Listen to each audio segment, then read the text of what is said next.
Hi everyone, welcome back. പൊതുവെ പ്രേക്ഷകരെ പൊട്ടിച്ചിരിപ്പിക്കുന്നവരാണ് ഹാസ്യതാരങ്ങൾ. എന്നാൽ ക്യാമറയ്ക്ക് പിന്നിൽ അവരുടെ ജീവിതത്തിലും സങ്കടങ്ങളുടെയും ഒറ്റപ്പെടലിന്റെയും കഥകളുണ്ടാവും. നടൻ ജഗദീഷിന്റെ ജീവിതത്തെക്കുറിച്ച് അടുത്ത സുഹൃത്തും നടനുമായ അപ്പഹാജ പുതിയ ഇന്റർവ്യൂവിൽ പങ്കുവച്ച കാര്യങ്ങൾ ആരുടെയും കണ്ണു നിറയ്ക്കും. അദ്ദേഹത്തിന്റെ വാക്കുകൾ ഇങ്ങനെ: സിനിമയിൽ കാണുന്ന പോലെ എപ്പോഴും തമാശ പറയുന്ന ഒരാളല്ല ജഗദീഷ്. ജീവിതത്തെ വളരെ ഗൗരവത്തോടെ കാണുന്ന വ്യക്തിയാണ് അദ്ദേഹം. ജഗദീഷിന്റെ കുടുംബവുമായി താൻ വളരെ അടുപ്പമായിരുന്നു. രമ ഒരുപാട് ബഹുമാനം അറിയിച്ചിരുന്ന ഒരു സ്ത്രീയായിരുന്നു.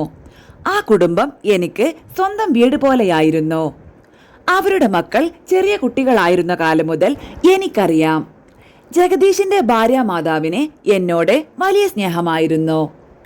സമയം കിട്ടുമ്പോഴൊക്കെ എന്നെ വീട്ടിലേക്ക് ഊണ് കഴിക്കാൻ അവർ വിളിക്കുമായിരുന്നു. ഭക്ഷണത്തിന്റെ രുചി ഇന്നും എന്റെ ഓർമ്മയിലുണ്ട്. പിന്നീട് രമയും അമ്മയും ഈ ലോകത്തോടെ വിട പറഞ്ഞപ്പോൾ ആ കുടുംബത്തിൽ വലിയൊരു ശൂന്യതയാണ് സംഭവിച്ചത്. പാർക്കിൻസൺ രോഗം ബാധിച്ചാണ് രമ മരിച്ചത്. ഇടയ്ക്ക് ഞാൻ അവനോട് ചോദിക്കും, നിനക്ക് ഒരാൾ കൂട്ടിന് വേണ്ടേ എന്ന്.